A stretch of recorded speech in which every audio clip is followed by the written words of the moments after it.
Assalamualaikum warahmatullahi wabarakatuh. Terima kasih pengerusi acara, para hakim, guru-guru dan sahabat semua. Di dalam Al-Quran, kisah disebut Nabi Ibrahim dengan Raja Namrud. Itulah tajuk cerita saya. Yang terlena sedar-sedarkan, yang tersedar dengar-dengarkan, yang terdengar fikir-fikirkan. Dengar ya kawan-kawan, siapakah Nabi Ibrahim alaihissalam? Nabi Ibrahim alaihissalam adalah seorang Rasul Ulul Azmi yang bergelar Al-Khalil, iaitu kekasih Allah.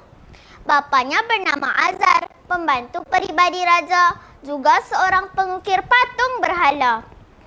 A'udzubillahi minasyaitonirrajim. Qala inni ja'iluka linnasi imama. Sesungguhnya aku menjadikanmu imam bagi seluruh manusia. Surah Al-Baqarah ayat 124. Demikianlah sahabat semua, ahlak dijaga, keimanan terpelihara. Masalah kebejatan sosial hari ini hanya dapat ditangani dengan ilmu, amal dan iman.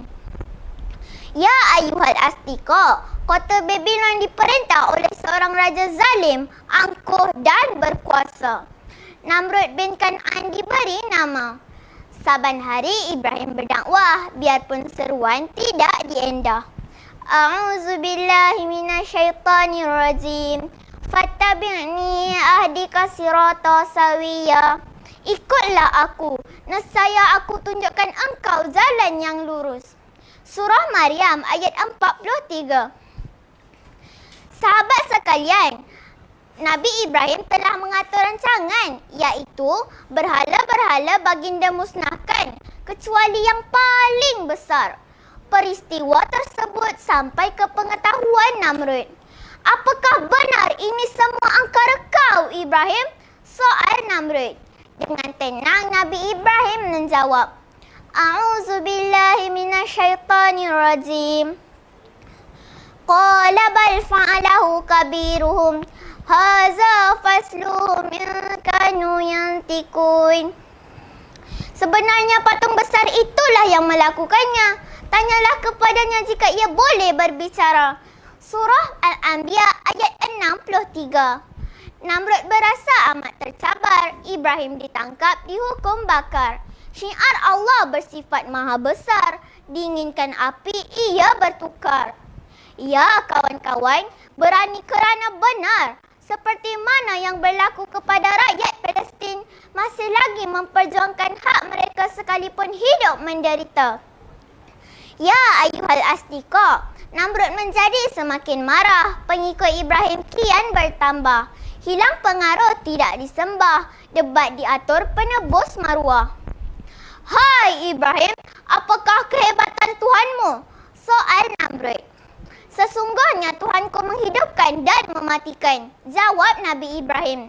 Dengan angkuhnya Namrud berkata, aku juga berkuasa, seorang ku bunuh, seorang lagi ku biarkan hidup. Perdebatan mereka diteruskan lagi. A'udzubillahi minasyaitonirrajim. Qala Ibrahim fa inna Allah ya'ti bisyamsi minal masyriq fa'ti biha minal maghrib. Sesungguhnya Allah menerbitkan matahari dan dari timur, maka terbitkanlah dari barat. Surah Al-Baqarah ayat 258. Namrud terpaku, dia terperangkap. Sesungguhnya kekuasaan manusia amat terbatas. Sahabat sekalian, Namrud sudah tidak sabar lagi. Dibakar tidak terkesan, berdebat dia dimalukan. Dengan lantangnya Namrud berkata, hai Ibrahim, kehebatan dan kekuasaan aku punya.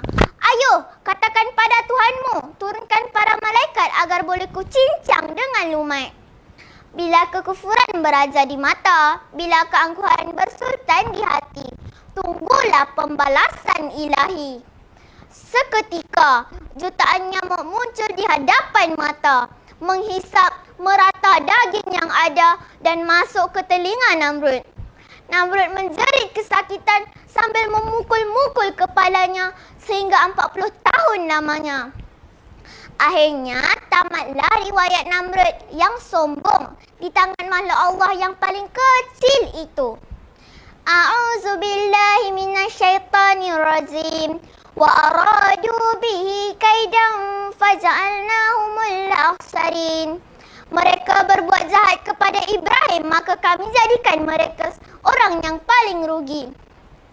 Surah Al-Anbiya ayat 70. Demikianlah sahabat semua, kecil jangan disangka lemah, besar jangan disangka gagah. Seperti mana Malaysia adalah antara negara terkecil di benua Asia, namun telah banyak menempah nama di persada dunia. Demikianlah kisah Nabi Ibrahim dengan Raja Namrud. Ambil pengajaran, jadikan pedoman. Wabillahi taufik wal hidayah. Wassalamualaikum warahmatullahi wabarakatuh.